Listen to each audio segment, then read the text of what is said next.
to you, the show where being a fraud gets a reward. On David Mitchell's team tonight, a man named Richard who's an adjudicator on a BBC One quiz show. So when I call him Clever Dick, I'm being factual, not rude. From Pointless, Richard Osman. And a comedian and actor whose distinctive looks can only be described as when Goliath ate Rick Mayall. It's Greg Davis. And on Lee Mack's team tonight, a comedian who once told me he was as sane and normal as the next man, although at the time he was standing next to Vic Reeves. It's Bob Mortimer! And in Holby City, she murdered people, had affairs with doctors, got pregnant and was attacked by patients. It really was quite an episode. It's Patsy Kensit! And we start with round one. It's Home Truths, where our panellists each read out a statement from the card in front of them. To make things harder, they've never seen the card before, so they've no idea what they'll be faced with. It's up to the opposing team to sort the fact from the fiction. Greg is first up. Greg, would you reveal all? At school, I invented a game called Snorkel Parker Music Practice Room. There we are. Lee's team, what do you think? What was the game called again? It was called Snorkel Parker Music Practice Room. Right, and can you describe the game to us? Myself and several friends, we all had Snorkel Parkers. What is a Snorkel Parker for some of the younger viewers? It's a large hooded coat with a fur-lined Oh, collar. the one that comes out at the front. Yeah, and you can zip it up so that it comes right up, and so that only your eyes are visible. Right. Can you describe the rules? Imagine we've never met, I've got my Snorkel Parker. What would happen next? Well, then you and I, Lee, will go to the music practice room when... I'm not falling for this again. And you zip up your Snorkel Parker... Yeah. And then when someone's practicing their violin with a violin teacher in the music practice room, you duck down below the window, and then you just come up with your Snorkel Parker on.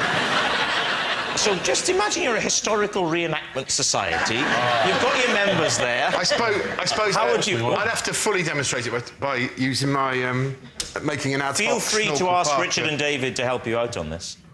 Will you help me out with this? Well, I mean, you see, this is one of the moments where I don't like having to.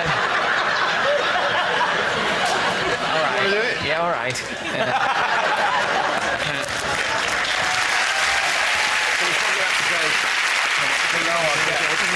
Below our desk. Yeah. All right. So if you imagine that this was the music practice room and there was someone in there having a lunchtime violin lesson, you would wait until they were in mid-tutorial. And right, then, I'm picturing it, yeah. And then together, after three... Okay, yeah. 1, 2, 3...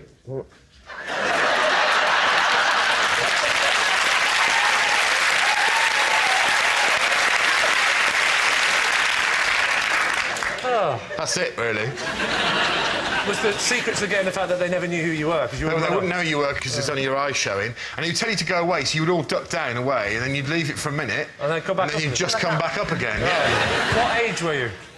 Maybe... Please tell me you weren't one of the teachers. No, maybe 13, 14. Right the way through to when you left? Right through till sixth form, yeah. You never got told to stop this, or you got... Yeah, well, they would bang on the window and be really furious with us. For 5 years, they were banging on the window. They never once thought to come out and say, lads, it's getting really boring. But you see... And we know you are, Greg, because you're 8'6". But just out of interest, by show of hands, who would like to play Snorkel Parker Music Practice Room? I'm quite keen on the game. I've already played it. I didn't really enjoy it. It sounds ridiculous. I mean, the last It time does sound utterly ridiculous, Greg. It's almost as if you're lying. Do you think he is lying, Lee? What are you going to say on this one? Well, I actually believe him. I could just see you doing that for kicks and giggles. Bob, which way are you leaning with this? Well, it's got the anticipation, it's got the jeopardy, it's got the lot. What a game! Something tells me you're going to get a phone call from Waddington's. If if this gets picked up, this is just because I've talked about it now. It's mine, right? It's only yours if you really played it. If it's a lie, then you haven't copyrighted Well, who's it? If it is a lie and I've just read it off this thing, whose idea is it? Well, the person who wrote the lie. I'd like to maintain the rights to Balaclava Sports Hall. if anyone's interested. Right, Lee, it's time to take a guess. What are you going to say? We're going for truth. You're saying it's true. OK. Greg, were you telling the truth? Or were you telling Well, right, because that would make me utterly pathetic, wouldn't it? Yes, I was telling the truth. Yes, it's true.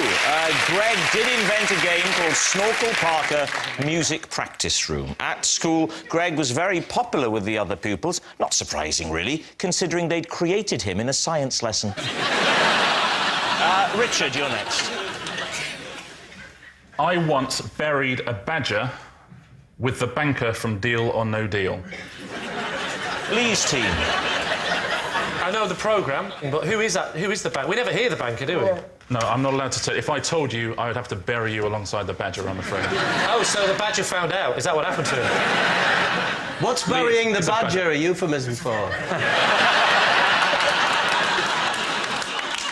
This banker, can you describe him to me, please? Yes, I could do. He's just a guy, like you and I. Somewhere in between you Which and one I. is it? Somewhere in the middle. Why do you know the guy from... I know that way back when I used to be the producer of Deal or No Deal. Right, and what's his name? He is called the banker. No, what's his real name? I can't tell you what his real name is. It's on the credits of the show. Tell us! What does it say in the credits of the show? It says the banker as himself. Why was the badger dead? Yeah. We hit it with a car, unfortunately. What were you doing in the car with him? About 70.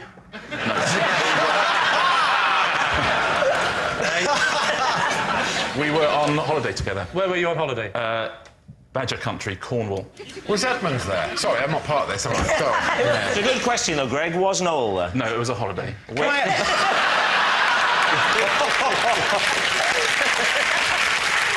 Before you buried the badger, did we put him in a box and then there were loads of other empty boxes? And then you stood there and you had to choose which box it was. Dead squirrel, wrong box. I think it's very sad that the badger died and everything. Yes. But why was so much trouble to dig the grave? Because the banker's wife was with us. Oh, can you tell us her name, or does she work for, the Iranian government? What is the name of the banker? Was this during the day or of the evening? It was late at night. Had you had a few... I had a few, yeah. So you went and got Were you driving then? No, I wasn't driving. Who was driving? If he's not going to say the name of the banker, of Deal or Deal, he's not going on national television. I was driving, I was mullered. I say badger, I mean none.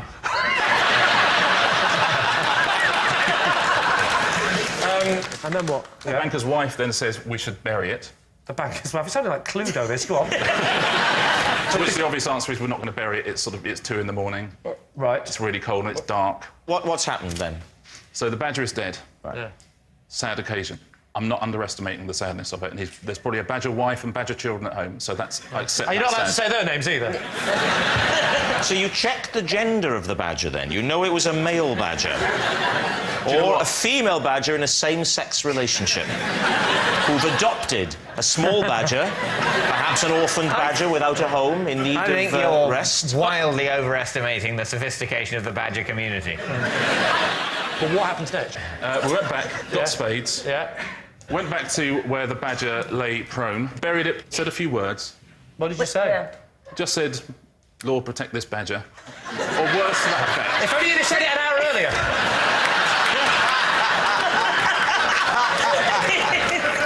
So go on, Lord, protect this badger. I think I said a few words about the family of the badger and gave some words Tell of us the apology. word. I want the words. I apologise to the family of this badger, wherever they may be, because I'm guessing they're nearby. Yeah. Put some stones on it, went back home, started drinking again. So, Lee, what's it going to be? Truth or lie? Oh, I think it's true, Lee. Bob thinks it's Do true. you think it's true? Yeah? Patsy? I don't believe the badger bit. I think the badger That's bit... quite essential to the story. But everything else you believe. I believe he knows the banker. Right. I think he knows the banker's wife. Well, there's your answer. There's your answer. We think it's true, apart from the badger bit. OK. Lee, it's time to make Well, your it's mind up. true. It's true. You're saying it's true. Richard, were you telling the truth or were you telling a lie? I was telling the truth.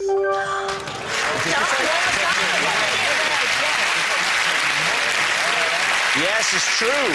Richard did bury a badger with the banker from Deal or No Deal. Patsy, you're up next. When I was younger, I was regularly paid to babysit Marvin, my neighbour's pet dog, who had died and been stuffed. David's team. Right. So that you were babysitting the dog only post-mortem. Yes, after he died. What did your duties involve? Well, they were elderly people. They'd leave out, like, food and water. And what I used to do, because I felt so sorry for them, was I would sort of pour a bit of the water away and, like, half the food and stick it in, you know, the rubbish under some kitchen or... So they come back to, you see? Yeah, he's He alive. is alive. They thought the dog was alive, did they? Well, no, they can't have, but they behaved... I mean, it was a very unusual family. And she showed pictures, framed pictures of him when he was alive and when he was stuffed. How do you know the difference? Well, The photographs? Because it wasn't a good stuffing. I suppose the stuff one, he always looks exactly the same wherever he was. Yeah, his expression didn't change much. What sort of dog had Marvin been Yorkshire before? Terrier. Right. And in what... And we had a Yorkshire Terrier called Pepper, who was alive, I'd like That to say. was rubbing their nose in it, wasn't it? Stuffed peppers. But our dog...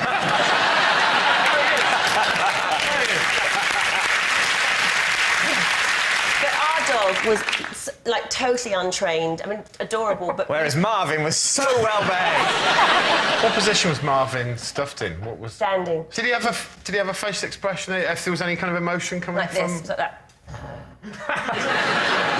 So like he was angry. Like he died in a battle. Maybe he was stuffed to death. What a way to go.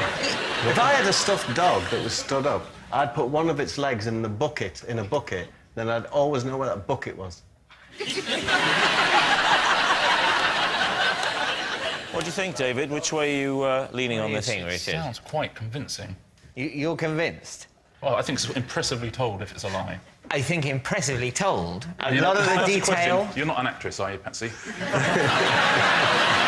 of people say I'm not, actually. So. Well, I think it's a lie. My instinct is it's the truth. We're going to say it's true. You're saying it's true. OK. Oh, no. Patsy Kensit. Were you telling us the truth or were you telling us a lie? That story was a lie. Yes, it's a lie. Patsy wasn't regularly paid to babysit her neighbour's stuffed pet dog. So at the end of that round, Lee's team are in the lead by 3 points to 0. Well done, team. Well done. Our next round is called This Is My, where we bring on a mystery guest who has a close connection to one of our panellists. This week, each of David's team will claim it's them that has the genuine connection to the guest, and it's up to Lee's team to spot who's telling the truth. So, please welcome this week's special guest, Pauline.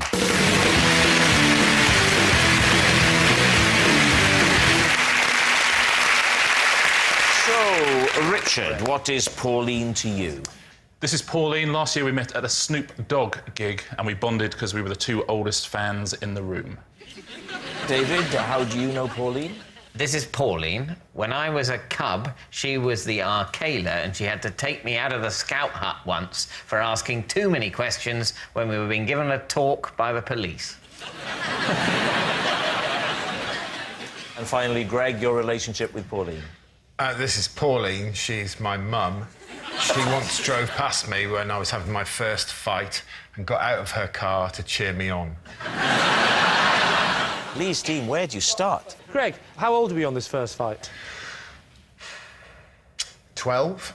Right. And so where was this? At school? No. Where was it? Outside... Outside the music room? It was in a street. In the street? Yeah. Who were you fighting? I honestly can't remember his name.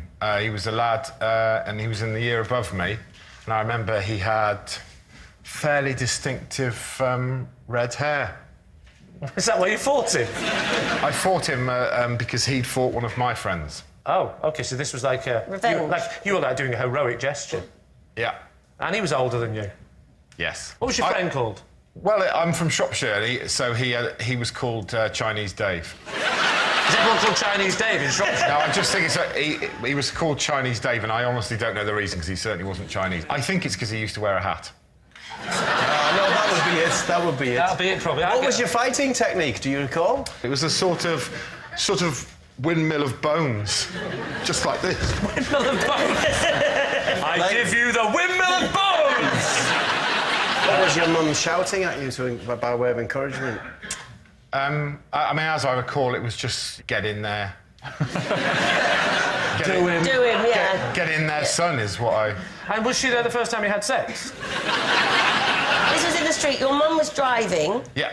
past you, saw you. She knew about the attack on Chinese... Dave. Dave, yeah. Who wears a hat. So I presume she saw what was going on and thought, oh, it's good that my son is avenging Chinese Dave's... So, did she get out of the car or just do it from the was it window? the Was it a window? drive-by? She got out. Who didn't win the fight? Did your mum then... Surely she stepped in and stopped it, or did she say, keep fighting? Well, let me tell you, Patsy, the fight came to a fairly abrupt end. Why? And I'm going to give you some very specific detail now. Thank you. Because I was chewing polos during the fight. Please, no, you're not going to try and convince us that they came out and your mum thought it was teeth. Hear me out.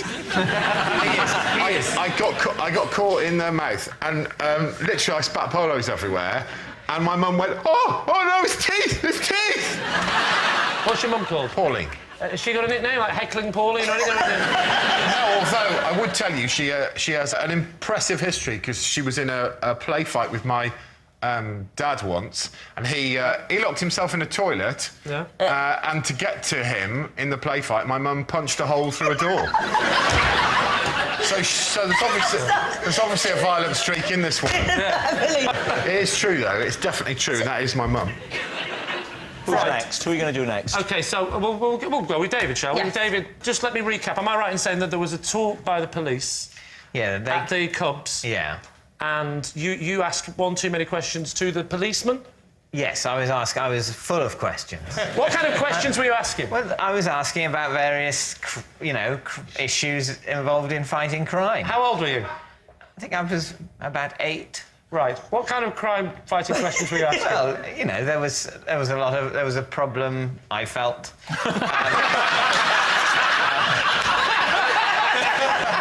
There was a problem with vandalism and graffiti in the area. You know, at that age, you're supposed to be taking part rather than complaining about it. That's OK. Different upbringings, that's fine. What are the questions? I asked a lot about the locks in Cagney and Lacey.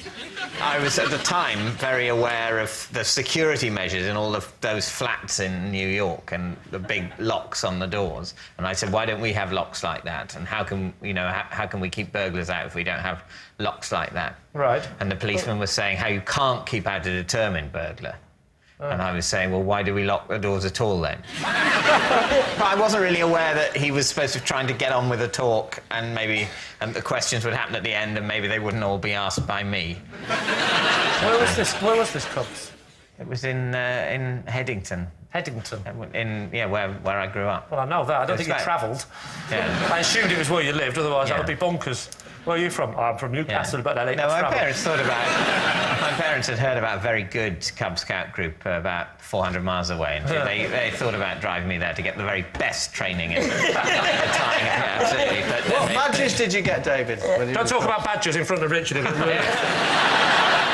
Richard, remind us once again of your truth. Pauline and I met at the Snoop Dogg gig. Oh, where was he playing? It was at the Forum in Kentish Town. When was this? What year? Last year. Last year. So he was called Snoop Dogg because he's been called a lot of things. Well, hasn't he certainly has. In the olden days, he was Snoop Doggy Dogg, but now just Snoop Dogg. Whereabouts were you in the Forum? Whereabouts were you watching the show from? Well, we met when there was a delay, as there often is at rap concerts. There's sort of an hour delay, so I went up to the little bar. Why is there a delay? Well, because it's Snoop. You don't rush Snoop. Who supported him? Did he have a support act? Yeah, Corrupt. What was With a K. With a K, wow. With a K.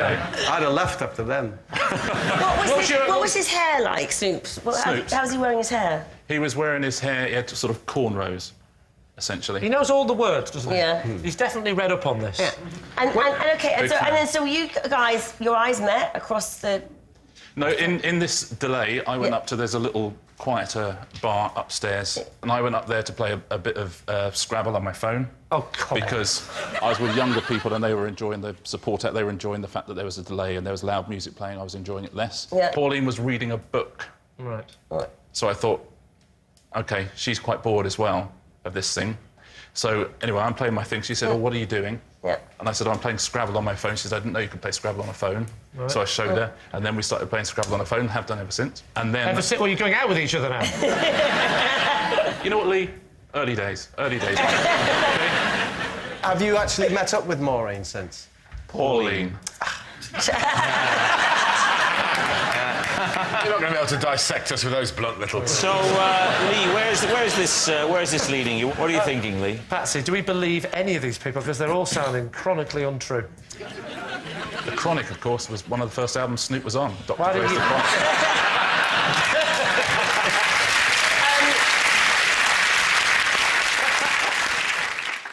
I could see David in his cub shorts and being worried about the graffiti. He sort of the sort of person that it would have upset him. And he... I'm intrigued by this like physical resemblance between Greg and the lady. I know what you mean, yeah. Do you mind standing up, Greg, again? Would you stand next to this lady you claim to be your mother? Next to my mum? Well, let's call her a woman for now. Right. Now... I'm guessing, for this mean average to work out, your dad is the Jolly Green Giant. No, but you see, Lee, it's a fact that a son has to be taller than their mum. It's either Richard or Greg, I think. So that's my answer. So you think it's... I think it's Richard. You think it's Richard? You think it's Richard or Greg? Yeah. Don't Tim, say forget Richard. What are you going to say? The Scout hat one, the... Oh, sorry. Oh, sorry, are you still here? The Scout hat. OK, I need an answer, and I really do need it now. for David. He's trying to double bluff me at the end, so I'm going to go with saying David. it's David. And if it is David, I'll be so happy now. You're saying it's David? I think it's David. OK, Pauline, would you please reveal your true identity? My name is Pauline. I am Greg's mother. And...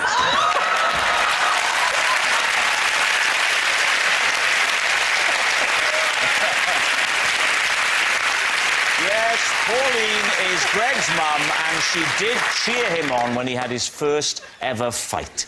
It must have been awful to see him fighting. Wonderful. Wonderful. Thank you very much, Pauline. You're welcome. So at the end of that round, Lee's team are in the lead by 3 points to 1. Which brings us to our final round, Quickfire Live. And we start with... Bob. I can break an apple in half with my bare hands. David's team. What is your technique? I take it in the hands. Yes. Are your hands bare at this point? Of course they're bare. Yes. Friction's very much part of this this equation. You must pull it, I'm going to say east to west. A lot of people think you need to twist. You don't need to twist. You don't need to twist. Really? You just don't need to pull apart. Pull it apart. How do you get the Pull the grip? apple apart. Won't your hands just slide away from it?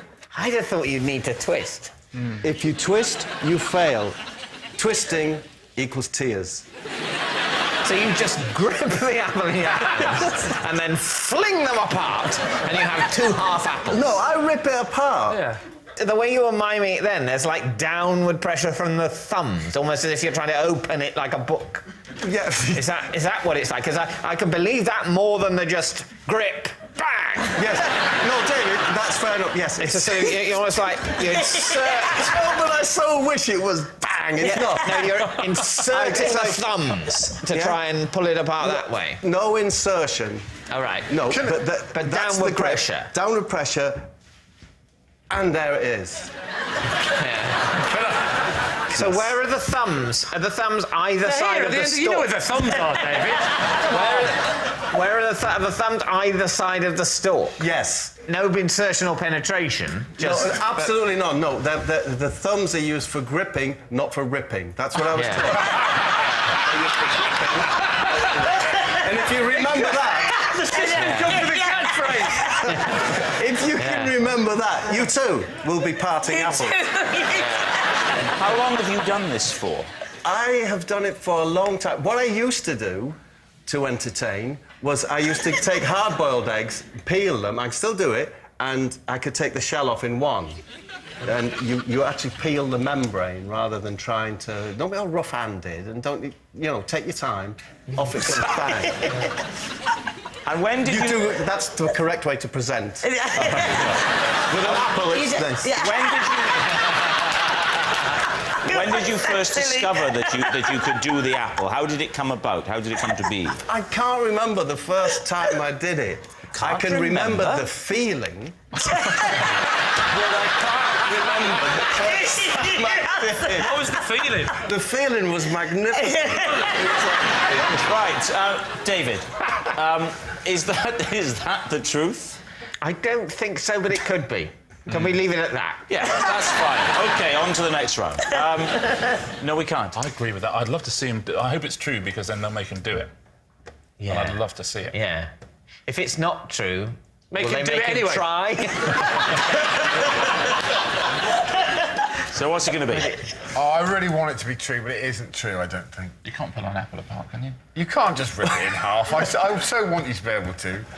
If you and I can't, sure. And I can't. I've never tried. Have you ever tried? If I had an apple here, and I could have a few But I think goes. if those two can't do it, David, with no disrespect, it's highly unlikely you're going to pull it off. Tremendously, frighteningly strong hands, as I found out to my own cost.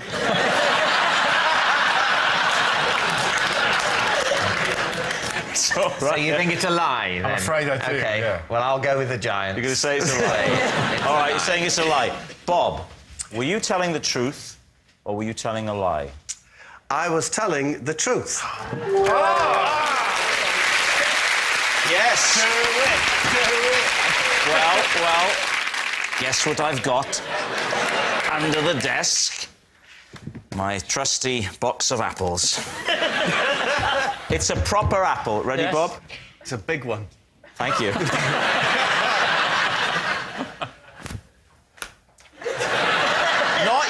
Not you, him. Does your husband play cricket? I love that sort of thing.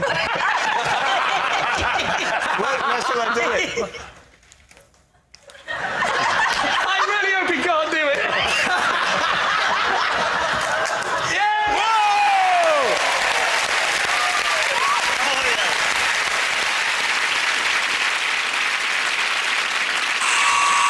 And that noise signals time is up. It's the end of the show, and I can reveal that Lee's team have won by 4 points to 1.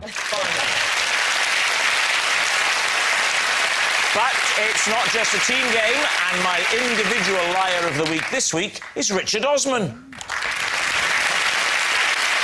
Yes, Richard Osman. He's nothing but a liar, which means that the thousands of people who lost on Pointless, thanks to his adjudication skills, can now seek compensation. Good night.